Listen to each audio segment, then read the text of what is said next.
দশম শ্রেণীতে থাকার সময়েই আব্বা চেয়েছিল আমি যেন আর পড়ালেখা না করি, তার একটা রিকশা আছে চড়া সুদে আমায়ও একটা কিনে দিবে যেন রিকশা চালাই।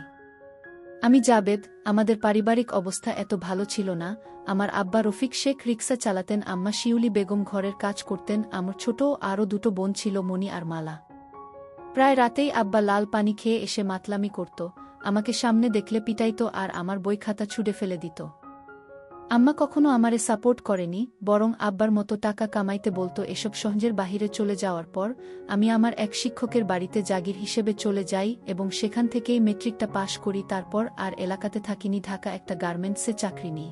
আর সাথে ডিগ্রিতে ভর্তি হই। আজিমপুর বস্তিতে একটা এটাস্ট বাচ্চা ঘরওয়ালা রুম নিয়ে থাকতাম। কোনো মতে দিন কেটে যাচ্ছিল, খাওয়া দাওয়ার একটু সমস্যা হইতো, কিন্তু আগের থেকে ভালোই ছিলাম, বিন্দাস লাইফ। হঠাৎই এক বিকেলে সবে রুমের সামনে আইসা দাঁড়াইছি, দেখি আমার খালাতো ভাই মন্টু, আমার আম্মা আর দুই বোন মালা আর মনিরে নিয়া হাজির। মন্টুও ঢাকাতেই এক মেসে থেকে লেখাপড়া করে। যাই হোক, রাগ তো আর হইবার পারি না। দরজা খুইলা তাদের ভেতরে ঢুকে বসতে বললাম। মন্টু যেন তাগরে আয়নাই, খালাস জাবেদ ভাই আমি চললাম তাহলে, আমার এখন একটা টিউশনি আছে, সেটা ধরতে হবে। আমি বললাম আচ্ছা যা খাল্লাম্মা, চলি তাহলে। ভিতরে ঢুকতেই ছোট দুই বোন জড়িয়ে ধরল।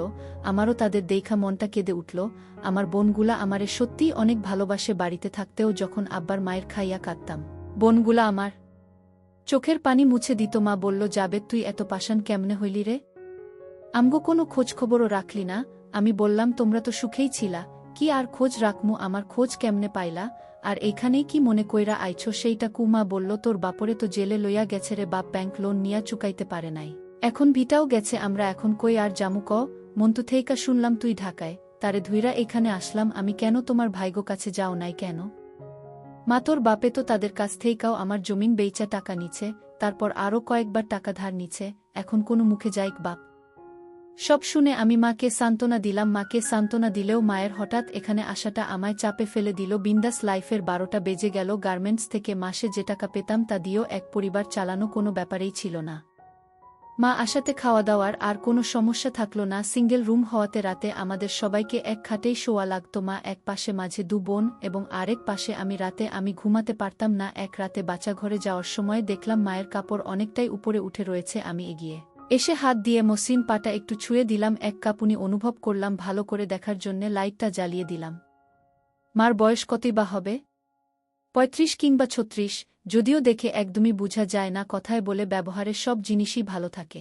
বাবাও তাকে ব্যবহারের উপরেই রেখেছিল। অনেকদিন থেকেই প্রমোশন হবে হবে করেও হচ্ছে না। অবশেষে রহমান সাহেব অফিস থেকে রিজাইন করাতে সুপারভাইজারের পদটা আমিই পাই। আসলেই মা আসার সময় আমার জন্যে সৌভাগ্য সাথে করে নিয়েছিল। তিনি আসার পরেই সবকিছুই যেন হাতের মুঠো মনে হচ্ছে। বিকেলে বস্তিতে ফেরার পথে 1 কেজি মিষ্টি নিয়ে নিলাম। দরজায় দাঁড়িয়ে টোকা দিতেই মা দরজা খুলে দিল, আর অমনিই আমি মাকে টেনে ধরলাম। দরজা বরাবরই খাচ্ছিল, মা সামলাতে না পড়ে খাটে পড়ে গেল।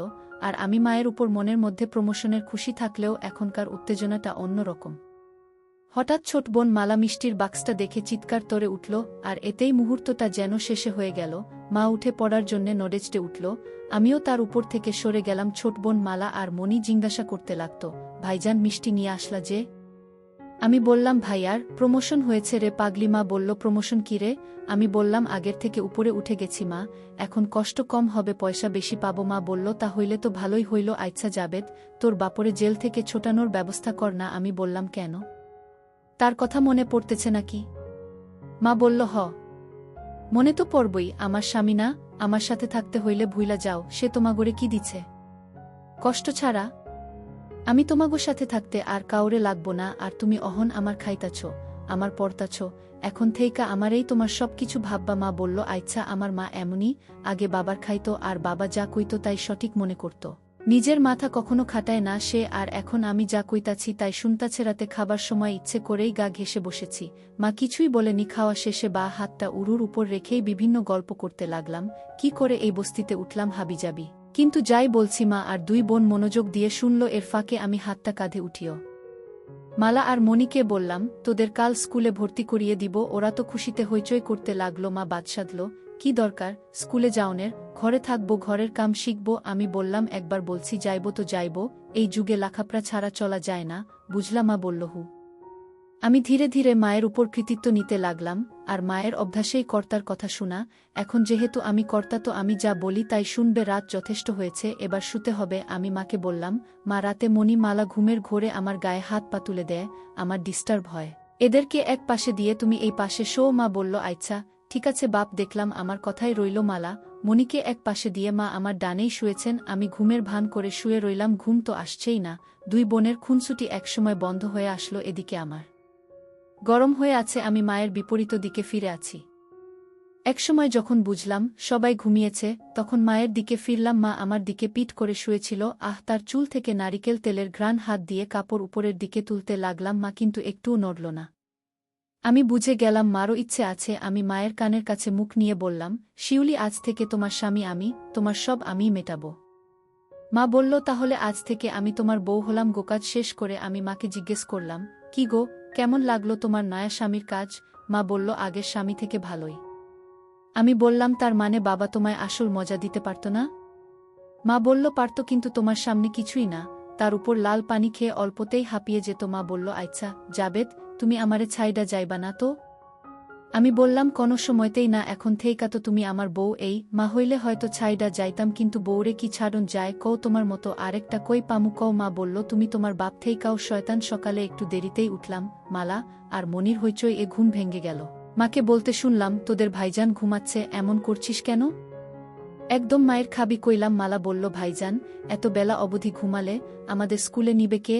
আমি আধবোজা চোখে বললাম, এই তো ভাইজান উঠে গেছি। বাচ্চা ঘরে গিয়ে গোসল করে তারপর সাবার সাথে নাস্তা করলাম। মা আগেই আমাকে নাস্তা দিল। বড় ডিমটাও আমার পাতে দিল। সব শেষে আমার পাশে এসে বসল। আমিও পেছন থেকে হাত দিলাম। নাস্তা শেষে দুই বোন মা থেকে বিদায় নিল। যাওয়ার আগে মাকে টেনে ধরে তারপর বের হলো। আমিও সেই সাথে টেনে ধরে বললাম, আসছি গো বউ। মা বলল, তাড়াতাড়ি ফিরিও। মনি মালা থেকে 2 বছরের বড় ছিল, মনির ছিল 7। মলার 5 বছর। মনিকে এলাকার প্রাইমারিতে ক্লাস 2তে ভর্তি করিয়ে দিলাম। আমি ইচ্ছে করেই তার বাবা মায়ের নামের জায়গায় দিলাম বাবা জাবেদ আর মা শিউলি বেগম। আর মালার জন্যে এমনিতেই কিছু বই কিনে নিয়ে আসলাম। যেতে যেতে ভাবলাম, 2 মেয়েই যদি স্কুলে পড়ে তাহলে মায়ের সময় কাটবে কি করে। তাই মালাকে বুঝিয়ে সুঝিয়ে কিছু চকচকে বই কিনে দিয়ে ঘরে নিয়ে আসলাম। কই মা, দেখো তোমার মেয়েকে নিয়ে আসলাম। মা মালাকে রেখে দিল। আমি কিছুক্ষণ থেকেই অফিসে চলে গেলাম। গার্মেন্টসের মেয়েগুলোও সব আগুন। এদের দেখেই আমার বারবার মায়ের কথা মনে পড়ে যাচ্ছিল। অফিস শেষে মার্কেট থেকে মায়ের কিছু ছোট কাপড় কিনে নিলাম। ঘরে ফিরে মায়ের হাতে প্যাকেট ধরিয়ে দিলাম। মা মুচকি হাসল। নাস্তা বানিয়ে রেখেছিল, তা খেলাম। উল্লেখ্য, পুরের খাবার আমি গার্মেন্টের পাশের একটা ঝুপড়িতেই খাই। মালা আর মনি একজনের পিছনে লেগেই রয়েছে। বুঝলাম আরও বড় একটা বাসা দরকার। রাতে খাওয়া শেষে মনি কিছুক্ষণ বই নিয়ে গুনগুন করে ঘুমোতে গেল। মা আমার পাশেই শুয়েছিল, তার মাথাটা আমার ডান হাতের উপর ছিল। আমি বললাম, কি হবে নাকি 1 রাউন্ড? মা বলল, তোমার ইচ্ছাই আমার ইচ্ছে। আমি কাছে টেনে নিলাম। মা বলল, এই নিচে চলো না, ঘাটে আমার ভয় করে যদি মনি বা মালা উঠে যায়। আমি বললাম, আচ্ছা চলো। নিচের হালকা খালি জায়গাটায় মাদুর বিছিয়ে বালিশ 2টা নিয়ে নিচে নেমে আসলাম। আমি আবার কাজ করার সময় কথা বলতে ভালোবাসি। আমি বললাম, জানো বউ, আজ মনিকে ভর্তি করানোর সময় তার বাবার নামের জায়গায় আমার নাম দিয়েছি। ঠিক হয়েছে না? মা বললাম, একদম ঠিক করছো। তুমি মনির মার স্বামী হইলে তার আব্বাই তো হইবা। আমি বললাম, এখানে থেকে আরাম পাইতাছি না, কাইকাই নতুন বাসা দেখতাছি। মা বলল, কি দরকার বাড়তি খরচের? একটু কষ্ট হইলেও টেহা তো বাঁচতাছে। আমি বললাম, আরে ধুরো, কত টেহা আইব যাইব, আমার বউ তো একটাই, তাই না? মা বলল, কয়দিন পর যখন নিজে বিয়া করে ফেলবা তখন আর এই বউয়ের কথা কি মনে থাকব? মায়ের এই কথা শুনে আমি গতি বিডিয়ে দিলাম। সকলে ঘুম থেকে উঠতে অনেক দেরি হয়ে গেল।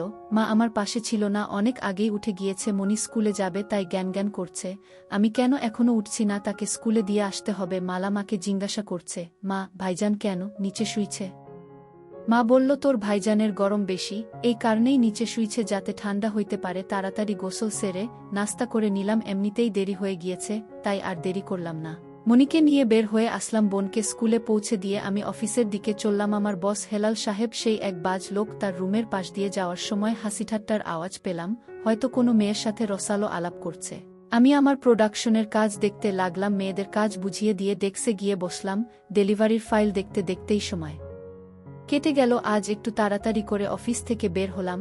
একটা বাসা খোঁজা লাগবে। অফিসের পিয়ান মন্টু বলল, মোহনলাল পানিপুরের দিকে নাকি কিছু টিনসেট বাড়ি ভাড়া দেওয়া হয়, তাই সেদিকেই গেলাম। টিনসেট তো পেলাম না, তবে সাইটওয়াল সেমিপাকা একটা বাড়ি দেখতে পেলাম, সামনে পুরনো একটা লোহার গেইটে লেখা বাসা ভাড়া দেওয়া হবে। আমি নাম্বার নিয়ে ফোন দিলাম। একজন বৃদ্ধ মহিলার আওয়াজ, বাসা মালিক। হ্যালো, কে?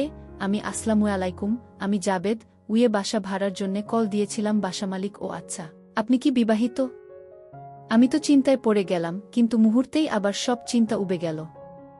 আমি: জি ম্যাডাম, আমার দুটো মেয়েও আছে। বাসা মালিক: তাহলে ঠিক আছে। আমি আসলে আগে একাই থাকতাম, কিন্তু গ্রাম থেকে বউ আর বাচ্চারা আসার পর একটা প্রয়োজন পড়েছে। বাসা মালিক: আচ্ছা আচ্ছা, আমি দারোজানকে দিয়ে গেইটের চাবি পাঠাচ্ছি। আপনি বাড়িটা দেখুন, যদি ভালো লাগে তারপর ভেতরে আসবেন। পাকাক্তা হবে। ঢাকায় সাধারণ এমন বাড়ি চোখে পড়ে না। সামনে কিছু খালি জায়গা, ভেতরে মাকসার ডেরা। জালে আটকে গেলাম। কিচেন রুম ছাড়া 2টা বেডরুম ও একটা ডাইনিং রুম রয়েছে। 2 বেডরুমের একটা এটাস্ট বাচ্চাঘর আছে, আর ডাইনিং রুমেও আরেকটা বাচ্চাঘর রয়েছে। সিম্পলের মধ্যে এই বাসাটাই আমার পছন্দ হয়ে গেল। দারোজান আমাকে দোতলা নিয়ে গেল। দোতলার ডান পাশের ইউনিটে মহিলা থাকেন। ভিতরে যেতেই খুবই বিনীভাবে আপা সম্বোধন করে সালাম দিলাম। আমার চাপ্পাদারি অবশেষে কোনো কাজে আসলো। আমাকে দেখেই তিনি সোফার দিকে ইঙ্গিত করে বাসতে বললেন: কি করেন আপনি? একটি গার্মেন্টসের সুপারভাইজার। আপনার পরিবারে কে কে আছে? আমার স্ত্রী আর 2 মেয়ে। আপা, আপনি আমায় তুমি করে বলতে পারেন, তাহলে বোধহয় দুজনেই কমফোর্টেবল ফিল করব। আচ্ছা শুন তাহলে, বাড়িটা আমার অনেক দিন থেকেই খালি পড়ে আছে, যার কারণে এলাকার দখলবাজদের নজরে পড়ে গিয়েছে। তাই মূলত ভাড়া দিতে চাচ্ছি। আসলে এমন একটি পরিবারকেই আমার বাড়িটা ভাড়া দিতে চেয়েছিলাম। আজকাল কত কিছুই হচ্ছে। নতুন নতুন যুবক যুবতীরা পালিয়ে এসে স্বামী স্ত্রী পরিচয় দিয়ে বাসা ভাড়া নিচ্ছে, পরে পুলিশি ঝামেলায় পড়তে হচ্ছে আমাদের মালিকদের, যার কারণে পরিবারে বাচ্চা কাচ্চারা থাকলে তারপরও বিশ্বাস করা যায় বাড়িটা পেলে আমারও খুব উপকার হতো। কিন্তু আপা, ভাড়াটা কত দিতে হবে যদি বলতেন? বাড়িটা মূলত এই কারণে ভাড়া দিচ্ছি যেন সেটা অন্তত আমার দখলে থাকে। ভাড়ার টাকাটা আমার কাছে মুখ্য নয়। আমার বাড়িতে থাকতে হলে সব পরিষ্কার পরিচ্ছন্ন করে রাখতে হবে, তারপরেও কিছু ভাড়া তো দিতেই হবে। মহিলা মুচকি হাসলেন। 5,000 করে দিও, প্রতি মাসের 7 তারিখের মধ্যেই দিতে হবে। আর বিদ্যুৎ বিল তোমাদের হোক না সেমি পাকা, ঢাকার মধ্যে 5,000 টাকা অনেক কমেই। তারপরও এমন ভাব করলাম যেন আমার সে দেওয়া সম্ভব নয়। আপা, আরেকটু যদি কম রাখা যেত। আসলে 2 মেয়ের পড়ালেখার খরচ চালাতে প্রতি মাসেই আমাকে হিমসিম খেতে হয়। আচ্ছা শোনো, 4.5 দিও ব্যাস, এর থেকে কমাতে বলো না। আবার অনেক উপকার করলেন। আপা, আমি পকেট থেকে 1 মাসের টাকা বের করে অগ্রিম দিতে চাইলাম। মহিলা নিতে রাজি হয়নি। অ্যাডভান্স লাগবে না, তুমি বরং তোমার স্ত্রী সন্তানদের নিয়ে কালকেই শিফট হয়ে যেও। আমি বাবুলকে বলে দিব ঘর পরিষ্কার করে দিতে। বাবুল মালিক আপার ঝাড়ুদার ছিলেন। আমি বিদায় নিয়ে চলে আসলাম মোহামলাল পানিপুর থেকে সোজা আজিমপুর। মা দরজা খুলে দিতেই ক্লান্ত দেহটাকে বিছানায় এলিয়ে দিলাম। মায়ের ডাকেই তন্দ্রাটা ভেঙে গেল। মা খাটে ঝুঁকে আমায় ডাকছিল। ঘুমিয়ে পড়লা নাকি? ভাত খাবা না? আমি মায়ের এক হাত ধরে টান দিতেই সে নিচে এসে পড়ল। দ্রুতই আমার হাত ছাড়িয়ে নিয়ে উঠে পড়লেন। মণি আর মালা ভাত খাচ্ছিল। তরকারি গরম করেছি, ভাত খেয়ে নেও বাড়ো তুমি। আমি হাত মুখ ধুয়ে বোনদের সাথে যোগ দিলাম। মণি বলল, জানো ভাইজান আজ স্কুলের ম্যাডামে একটা কবিতা মুখস্থ করতে দিচ্ছে, তাই নাকি? তুমি কি মুখস্থ করছো? হুম। ভাইজান তুমি শুনবা নাকি? মাঝখানে মা ধমকে উঠল। মণি তোরে কইছি না খাবার সময় বেশি কথা না বলতে। মণি আর কথা না বলে ভাত খেতে লাগলো। মালাও চুপচাপ। বুঝলাম আমি এ ঘরের কর্তা হলেও করতি, কিন্তু মাই। আমি খাওয়া শেষ করে শুয়ে রইলাম। মণি এবার আমায় তার কবিতা শোনাতে থাকল। এদিকে মা খাটের এক কোণে উল্টো দিকে ফিরে চুল আঁচড়াচ্ছিলেন। তার চিকন কোমরটা লাইটের আলোয় হেব্বি দেখাচ্ছিলেন। ছোট বোনের কবিতার দিকে মনেই দিতে পারলাম না। এর মধ্যে মণি আরেকটা কবিতা পড়তে গেল। আবার মা বাদশাধেন। অনেক রাত হয়েছে, সকালে আবার স্কুলে যেতে হবে, ঘুমো এখন। মালা তার ওয়ার্ড বুকের ছবিগুলো দেখছিল। সে নারাজ। মা আমার তো স্কুল নেই, আমিও ঘুমাবো। ঘুমাতে হবে। সে বই রেখে চোখ বুজে রইল। মায়ের দিকে ইশারা দিতেই মা লাইট অফ করে আমার পাশে এসে শুলো। সে বোনদের দিকে ফিরে শুয়েছে। মা ধাক্কা দিচ্ছে এখনই যাতে কাজ শুরু না করি, কারণ বোনেরা হয়তো এখনও ঠিকমতো ঘুমায়নি। শিউলি, কাল থেকে আর আমাদের কষ্ট করতে হবে না। নতুন বাসা দেখেছি। শিউলি আমার মায়ের নাম। মা বলো কি দরকার ছিল আরে এভাবে? আর কতদিন?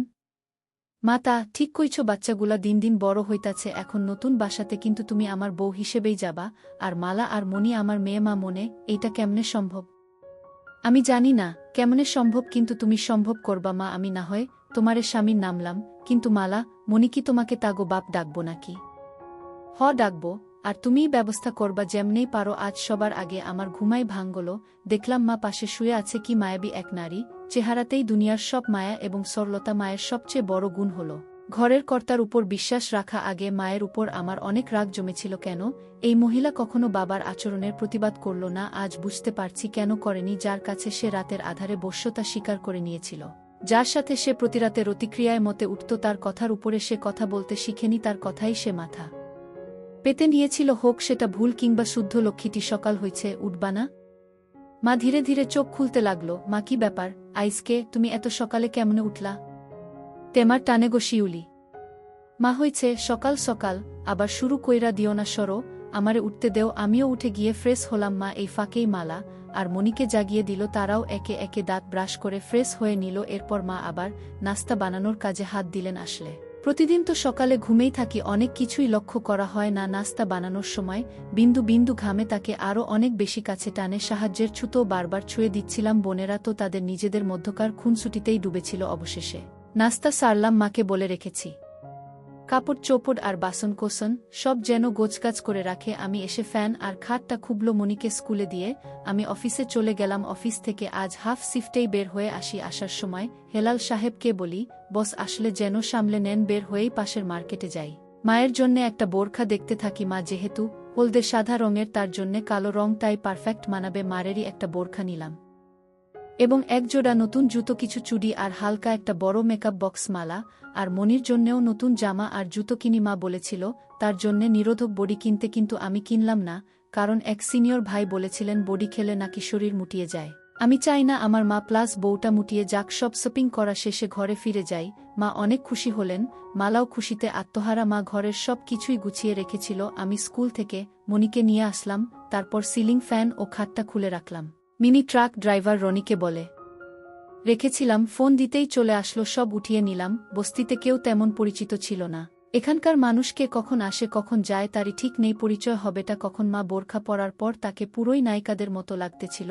আরও মুখে হালকা মেকআপ করার কারণে বয়সও অনেক কম মনে হয়। মনি, মালা আর আমি সিএনজি করে মোহামলাল পানিপুর গেলাম। মালিক আপাকে ফোন দিতেই বাবুলকে দিয়ে চাবি পাঠিয়ে দিল। তালা খুলে গেটের ভেতরে ঢুকতেই দেখি সেদিনের সম্পূর্ণ উল্টো চিত্র। সেদিন কেমন অপরিষ্কার ছিল, আজ একেবারেই ঝকঝকে। বাড়িটা মায়ের অনেক পছন্দ হলো। বাবুল ভাই চাবি বুঝিয়ে দিয়ে চলে গেলেন। কিছুক্ষণ পর ট্রাক আসলে সেখান থেকে রনির সাথে ধরে সব মালামাল বাহির করে নিই। মোটামুটিভাবে খাট ফ্যান ফিট করার পর রনি সহ আমরা টিফিনকারি করে বয়ে আনা মায়ের রান্না করা মাংসের খিচুড়ি খেলাম। ভাবি খিচুড়িটা অস্থির হয়েছে। আমি কিন্তু রনিকে বলিনি যে সে আমার বউ, কিন্তু রনি অনুমান করে নিল। এ থেকে বোঝা যাচ্ছে শুধু আমার চোখে নয়, বাকিদের চোখেও মাকে কম বয়সী মনে হচ্ছে। মা, আরও কিছু নেও? রনি, না না ভাবি, এর থেকে বেশি খেলে আর নড়তে পারবো না আমি। তোর ভাবির হাতের রান্না সত্যিই খুব ভালো হয়। আমার বউ বলে না, নিরপেক্ষভাবেই বলছি। আমি হাসতে লাগলাম। মা, হইছে হইছে, তুমি এবার থামো, খাওয়া শেষে রনিকে ভাড়া বুঝিয়ে দিলাম। সে চলে গেল। মা এরই মধ্যে ঘর গুছানোর কাজে লেগে গিয়েছেন, একেবারে জাত গিন্নি। আমি ক্লান্ত হয়ে শুয়ে রইলাম। আমার পিচ্চি বোন মনিও ক্লান্ত হয়ে আমার পাশেই শুয়ে পড়ল। আর মালা মায়ের পিছনে পিছনে মায়ের কাজ বাড়াচ্ছে। মনি, ভাইজান, বাড়িটা আমার খুব ভালো লাগছে। আমি তাই নাকি রে? আমি তাকে কাতুকুতু দিতে থাকলাম। এর ফাঁকে আমি আবার ফার্নিচার দোকানে গেলাম। স্টিলের একটা খাট প্লাস ফোম এবং একটা সিলিং ফ্যান কিনে নিয়ে আসি। ঘর গোছাতে গোছাতে মাগরিবের আজান দিয়ে দেয়। এটাস্ট রুমে ছোট ওয়ার্ড্রোবটা এবং বড় খাটটা দিলাম। আর 2 রুমে স্টিলের খাট প্লাস সিলিং ফ্যান লাগালাম। কিচেনে সিলিন্ডার প্লাস চুলা ফিট করলাম। আর সব বাসনকোসন মা রান্নাঘরে সেলের উপর গুছিয়ে রাখল। সব টাকার উপর দিয়ে গেল। ভাগ্যিস আগ থেকেই ব্যাংকে কিছু টাকা করে রেখেছিলাম।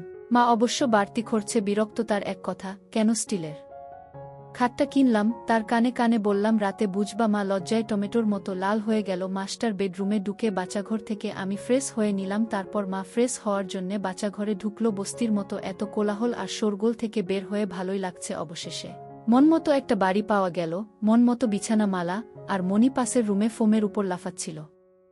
রাত 2, মাথার উপরে ফুল স্পিডে ফ্যান চলার পরেও ঘামে গা জবজব করছে।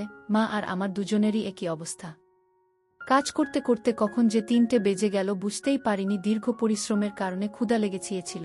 আমাদের মা ছেলের মা রান্নাঘরে গিয়ে আমার জন্যে কিছু সেমাই বাটিতে করে নিয়ে আসলেন। সেমাই খাবা? হুমো। একটা জিনিস বহু আগ থেকেই লক্ষ্য করছি। যে দিন থেকে মায়ের সাথে প্রথম হয়েছিল সেদিন থেকেই মা আমারে যথেষ্ট সম্মান দিয়ে কথা বলে। মা আমার হাতে সেমাই দিয়ে নিজের জন্যে নিতে যাচ্ছিলেন। আমি তার হাত টেনে আমার পাশে বসিয়ে দিলাম। তারপর এক চামচ নিয়ে তার মুখে দিলাম আর পরে আবার আমি খেতে লাগলাম। বউ, তোমারে না কইছি মালা আর মিলিরে বলবা আমারে যাতে আব্বা বইলা ডাকে। মা, আমারে কি এখনো তুমি বিয়া করছ? না। মা, তাহলে হেরা তোমারে আব্বা ডাকতে যাইব কেন? তার মানে তোমারে আগে বিয়া করা লাগব? আচ্ছা, কালকাই তোমারে বিয়া করমু। এখন আসো, আরেক ধাপ হয়ে যাক। এই তোমার না সকালে অফিস আছে? আরে অফিস পরে, এদিকে আসো। সকালে ঘুম থেকে উঠি দু বোনের দুষ্টুমির শব্দে।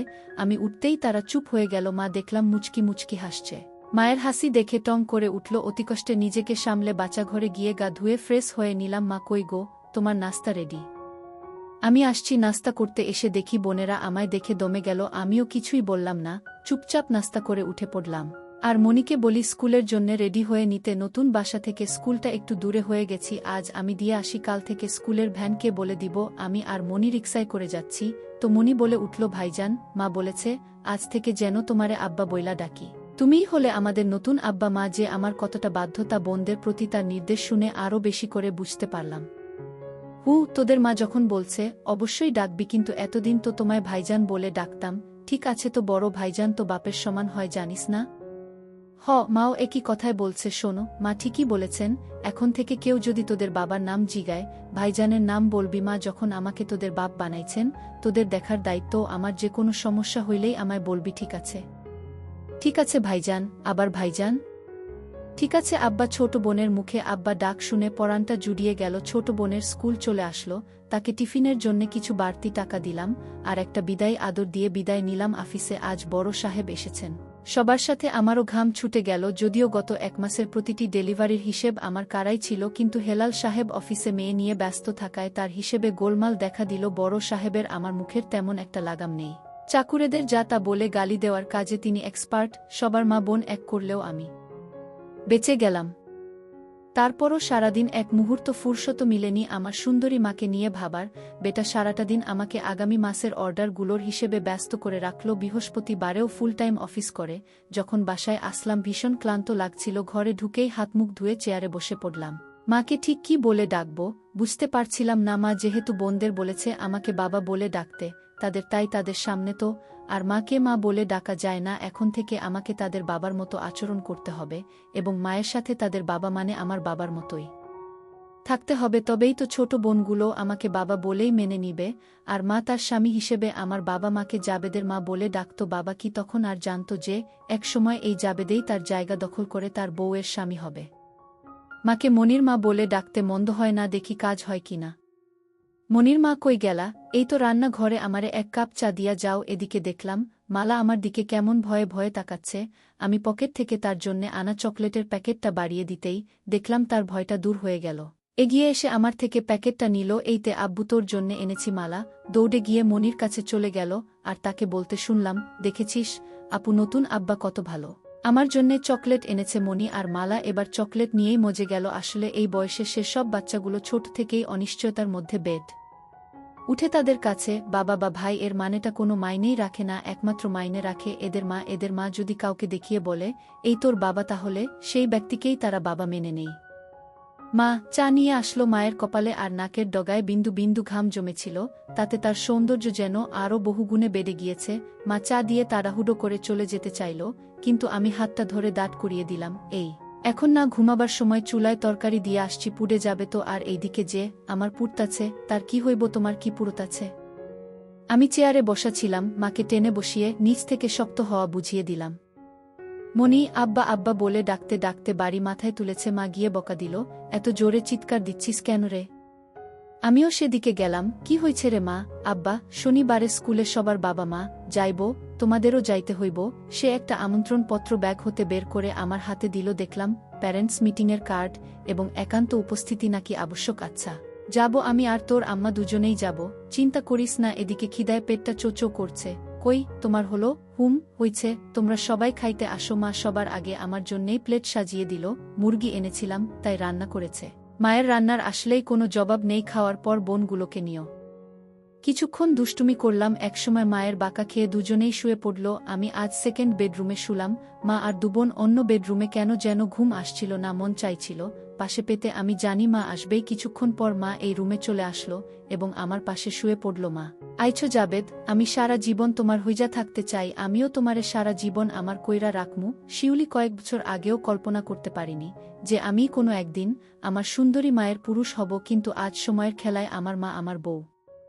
আজ শুক্রবার হওয়াতে গার্মেন্টস বন্ধ, তাই সারা দিনেই ফ্রেশ হয়ে রান্নাঘরে ঢুকে নানা বাহানায় ধরতে লাগলাম। কিন্তু এই খুনসুটির মধ্যে অন্য একটা মজা আছে। নাস্তা বানানোর পরেই সকলে মিলে নাস্তা করছিলাম, এমন সময় মালিক মহিলা এসেছেন। মাকে দেখে বললেন, তুমিই তাহলে জাবেদের স্ত্রী?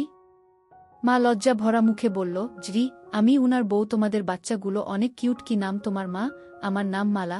ছোট বোনটা আমার হাসতে লাগলো। মহিলা বোধহয় সন্তুষ্ট আমাদেরকে বলল, জাবেদ, তোমার স্ত্রীটা অনেক সুন্দর। তোমার মতো কালো মানুষের যে এমন একটা সুন্দরী স্ত্রী থাকতে পারে ভাবাই যায় না। আমি আসলে দেখতে কুচকুচে কালো ছিলা, একেবারে আমার বাবার মতোই, লম্বাই 6 ফুটের মতো। তার উপর মুখে চাপ দাড়ি দেখে বয়স অনুমান করাটা টাফ। ছবি উপরওয়ালার ইচ্ছে। আফা আমি মুচকি হাসলাম। মালিক মহিলা সবগুলো রুম ঘুরে তারপরেই বিদে হলো। মা যদিও নাস্তা সেদেছিল, কিন্তু অত বড় লোক কি আর আমাদের ঘরে নাস্তা করবেন? দুপুরে নামাজ পড়ে আসার পর খাওয়া দাওয়া শেষে সবাই একসাথেই ঘুমিয়েছিলাম। যখন উঠলাম তখন প্রায় 5টা বাজে। সন্ধ্যায় সবাইকে মার্কেটে নিয়ে যাওয়ার কথা ছিল, তো তাদের নিয়ে মার্কেটে গেলাম। মা কোনো কিছুই কিনবে না, তারপরেও আমি পছন্দ করে তাকে 2টো কালো কালারের ছোট কিনে দিলাম, আর ছোটরা তাদের জামা কাপড় কিনল। আসার সময় মায়ের চুলের জন্যে নারিকেল তেল এবং তার পায়ের মাপে তার জন্যে এক জোড়া নুপুর কিনে নিলাম। মা তো অনেক খুশি হলো। বিয়ের পর নাকি তার শখ ছিল নুপুর পরার, কিন্তু বাবাকে কখনো বলে উঠা হয়নি, আর বললেও মনে হয় না বাবা দিত মার্কেটে যাওয়ার। মা আর আমি যখন বোনদের নিয়ে হাঁটছিলাম, সবগুলো পুরুষেরই চোখটা একবার না একবার মায়ের দিকে চলে যাচ্ছে। কিছু কিছু তো চোখ দিয়ে গিলে খাচ্ছে। মাকে বাড়িতে আসার পর ফ্রেশ হয়ে সবাই খাওয়া দাওয়া করে নিলাম। ইচ্ছে করেই ফ্যানটা বন্ধ করে দিয়েছিলাম, কারণ ঘামের গন্ধটা আমি নিতে চাচ্ছিলাম। গত 1 ঘন্টা ধরে অনেক কাজ করে দিয়েছি। মা, তোমায় একটা কথা বলা হয়নি। কি কথা? তুমি না বাবা হতে যাচ্ছ? সেটা তো হলামেই। বউয়ের সাথে 2 মেয়েও বোনাস পেয়ে না। আসলে আমার পেটে বাচ্চা। তোমায় কিছুদিন ধরে বলবো বলে ভাবছি, কিন্তু ঠিক বলতে পারছিলাম না। কি বলো? সত্যি? তাহলে তো সত্যিই তুমি আমার বউ হলে। মা ভেবেছিল হয়তো আমি রাগ করব, কিন্তু আসলে আমি খুশিই ছিলাম। এরপর মা উঠে বাচ্চা ঘরে গেল ফ্রেশ হতে। হাঁটার সময় তার পায়ের নুপুরের শব্দে আমি আবার পাগল পাড়া হয়ে গেলাম। মায়ের জন্যে বিছানাতে অপেক্ষা করতে লাগলাম। আবার কাজ না করলে শান্ত হবে না।